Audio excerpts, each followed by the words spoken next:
ఇందిర అయితే ఇంక మంజులనైతే వచ్చి వాళ్ళిద్దరికీ శాంతి ముహూర్తం పెట్టించాలి అని చెప్పనంటే, ఇంక వాళ్ళిద్దరికి ఇష్టమైతే నాకు ఏ అభ్యంతరం లేదు అని మంజుల అయితే అంటుంది.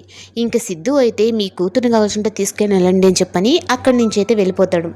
ఇంక మంజుల అయితే ఇంటికొచ్చిన వాళ్ళని మర్యాద ఇచ్చకుండా ఇలా ఏ సమాధానం చెప్పకుండా వెళ్తావా, వాళ్ళిద్దరు వస్తారు అన్నట్టుగా మంజుల అయితే ఇందిరతో చెప్తుంది.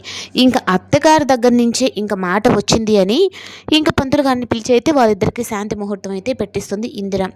ఇంకా ప్రేరణను తీసుకొని సిద్ధు కూడా అయితే ఇంకా మంజుల అయితే ఇప్పటిదాకా నువ్వేం చేసావో తెలీదు, ఆ అమ్మాయి మెడలో ఇష్టం ఉండి కట్టావో లేదంటే ఇష్టం లేక కట్టావో తెలియదు, కానీ ఇప్పుడు ఆ అమ్మాయి నీ భార్య అయ్యింది, కానీ ఇప్పుడు ఇంకా అన్నిటినీ గౌరవించాలి సాంప్రదాయాల్ని అన్నట్టుగా ఇంకా మంజుల చెప్పేటప్పటికి ఇంక సిద్ధు కూడా అయితే ఇంక వెళ్తాడు.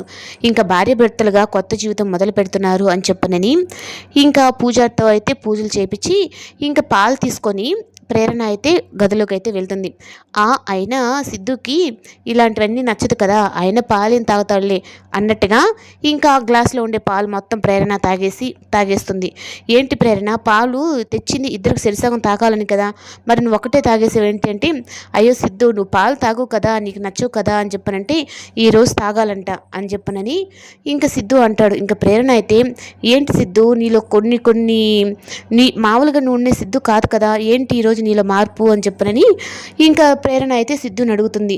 కొన్ని జీవితాలు అంతే, ఇలా మారాలి తప్పదు అన్నట్టుగా ఇంక సిద్ధు అంటే ఇంకా అసలు విషయం అప్పుడు చెప్తాడు. నేను నీ మెల్లో నీవు ఇష్టపడే నీ మెల్లో నేను తాళి కట్టాను, నేను ఆ విషయం నీకంటే ముందు మీ అమ్మగారితోనే చెప్పాను, నువ్వంటే నాకు ప్రేరణ అంటే ఇష్టమని.